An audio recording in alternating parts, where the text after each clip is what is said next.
Naku po, ang engine bay ko, ginawang CR ng mga daga. At dito pa nanirahan talaga. Nakaw, kung talaga naman ay ginawan pa ako ng problema. Tignan nyo naman hanggang sa kailaliman. Meron silang ginawang talaga naman.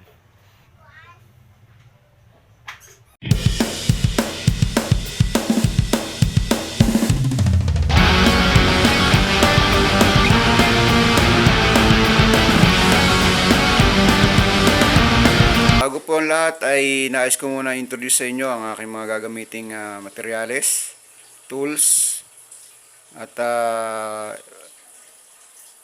PPE, personal protective equipment, at ang mga chemicals. So, ito nasa dilaw na sprayer ay soapy water ang tawag mo dyan. Tubig lang at sabon na detergent. At yan ang primary cleaner ko, yan. At secondary at finishing touches ko ay ito. Ito, gamit ko ay reverse detailing all purpose cleaner, yan. Yan ang final ko. At ito naman ang gagamitin kong panglinis ng mga tube ng aircon. Yan, papuputiin ko yung mga yon. So, ito ay wheel cleaner and ion contaminant ng reverse. At ito ang mga gamitin kong brush, toothbrush at mga paintbrush. Ayan. At syempre yung PPE natin, yung guantes or gloves, rubber gloves, at ang goggles or eye protector natin. Syempre, ito malupit ang chemical na to eh. Siyempre, baka matalsikan yung mata natin sa pagbabrush. Ito naman, siyempre, yung mga soapy water natin at yung mga detailing all-purpose cleaner natin ay siyempre, nakakatayo ng balat yan. So, kailangan natin protektahan ang ating mga kamay. Hindi ang ating mga mata. So, siyempre, safety first. Kaya, ito muna, ini-introduce ko sa inyo ang aking gagamitin. So, punta na tayo sa engine bay. Let's get it on. Go, go, go! Ayan, alisan muna natin ang dahon.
Nisprayan ko muna ng soapy water, syempre.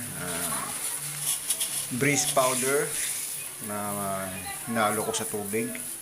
Yan para lumambot ang mga dumi, alikabok, at mga langis-langis na nakadikit. So, binagawan ko muna yan. Soapy water. So, yan muna ang una. Ayan, para pag brush ko mamaya, maluwag na sila at malambot na yung mga dumi.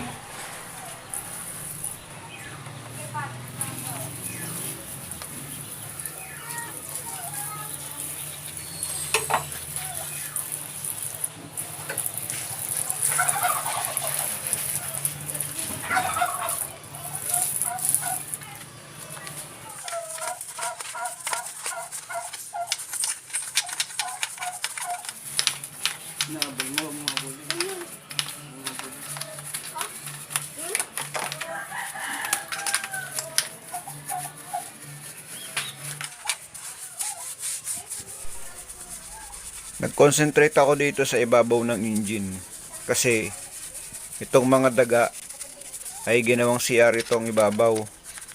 Dito sila umihi at nagdumi. Kaya tinodo ko ang paglilinis dito.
Yung mga hindi kinaya ng soapy water, eh tinira ko na ng detailing all-purpose cleaner.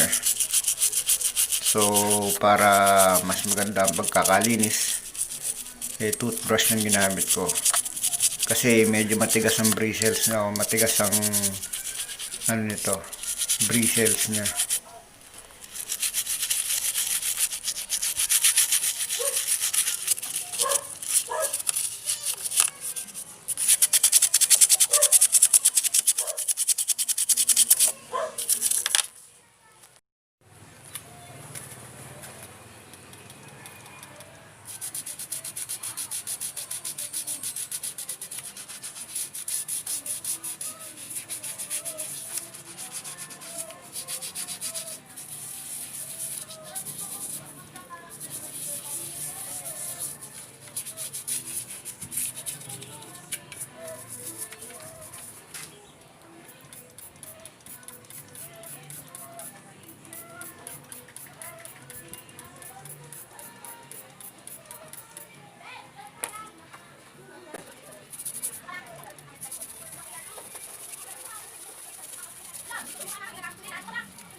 Dito naman sa ibabaw ng battery, dito sila natutulog. Dahil nga siguro ay flat ang surface nito, kaya dito sila natutulog. Ang dami ng bakat ng kanilang paa dito, saka mga balahibo. Kaya pag binubuksan ko tong engine bay, nahuhuli ko sila na sa loob. Kaya nagpain na rin ako ng lason dyan nung nakaraan para matapos na sila.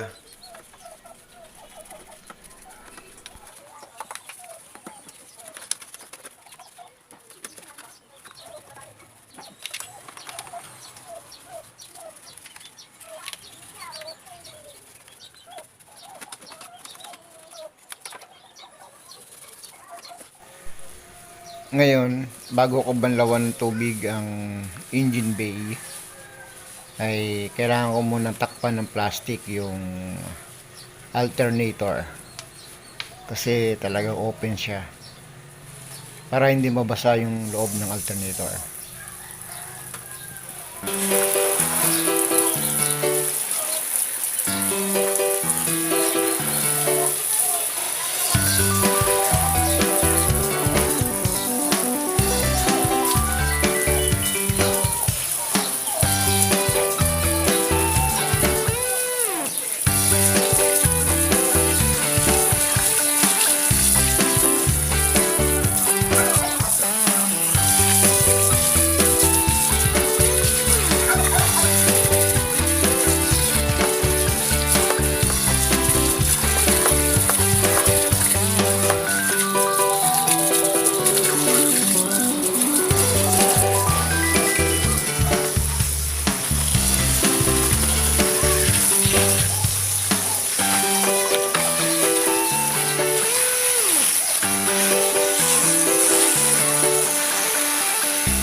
tuyuin ito ng microfiber towel. At kung may air compressor kayo, mas maganda para yung mga natitirang tubig ay mabugahan at lalong matuyo ito.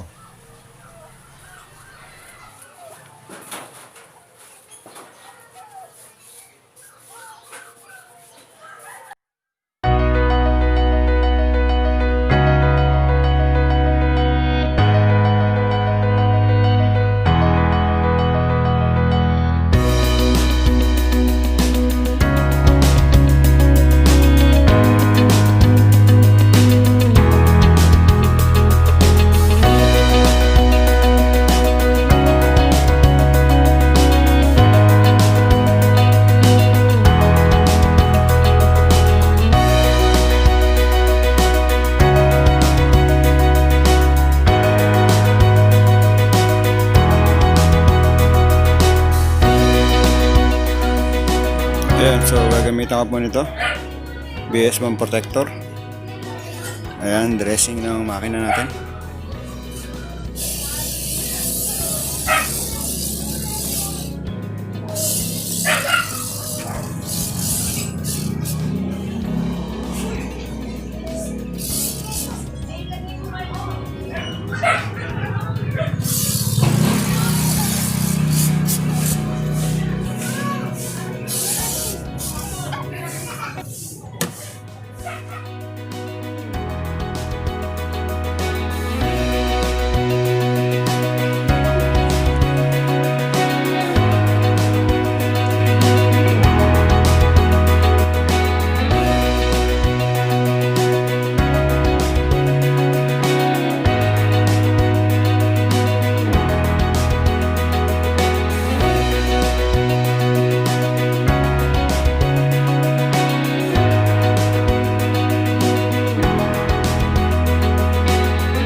Ayan guys, after 4 hours of deep cleaning the engine bay, ayan, tingnan natin kung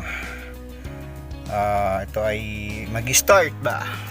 Okay, let's start.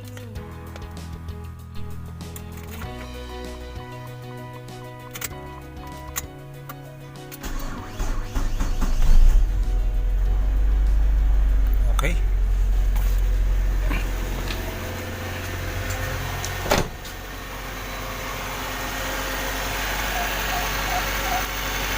Ayan, after 4 hours of deep cleaning the engine,